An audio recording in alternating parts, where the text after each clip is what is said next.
UN Secretary-General Kofi Annan has died. Mr. Annan was 80 years old. He served as the 7th Secretary-General from 1990 to 2006 and was the first to rise to the top of the United Nations from within the ranks of the organization itself. He received the Nobel Peace Prize jointly with the United Nations in 2001 for their work towards a more peaceful world.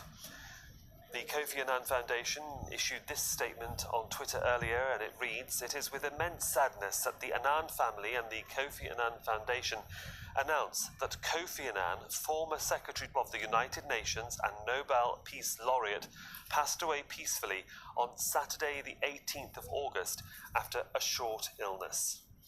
Diplomatic editor James Bayes joins me now on the telephone from London, and nobody was really expecting this, James. Will be quite a shock to the whole of the international and diplomatic community. Absolutely, a very big shock, the loss of a towering figure on the diplomatic stage. I certainly had not heard any reports of any illness. In fact, I'd seen the former Secretary-General earlier this year at that gathering of world leaders in Davos, and he was very friendly, joking, and seemed very well at that moment.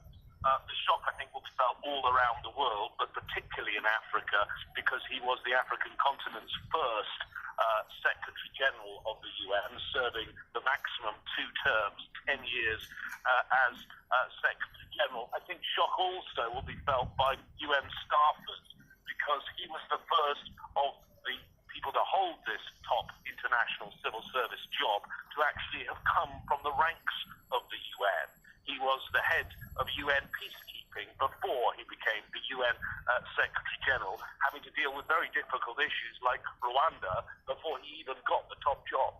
He often was quoted in several interviews as saying as Rwanda was one of his main regrets. For our viewers who won't be too familiar perhaps with what happened in Rwanda, James, just enlighten us.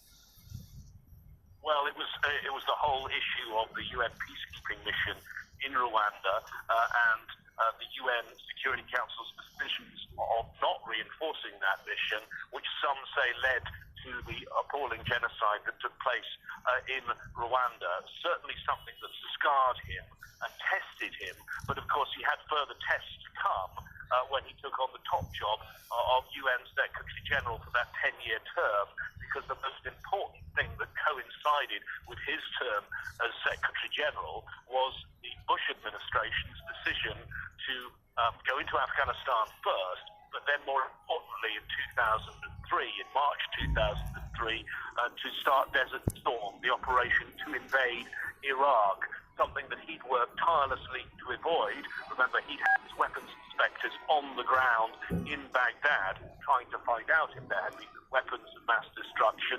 It was a war that led, among other things, to a bombing at the UN compound, killing many UN staffers, including the man he'd sent there as special representative. So it was the war in Iraq, I think, was the central moment of his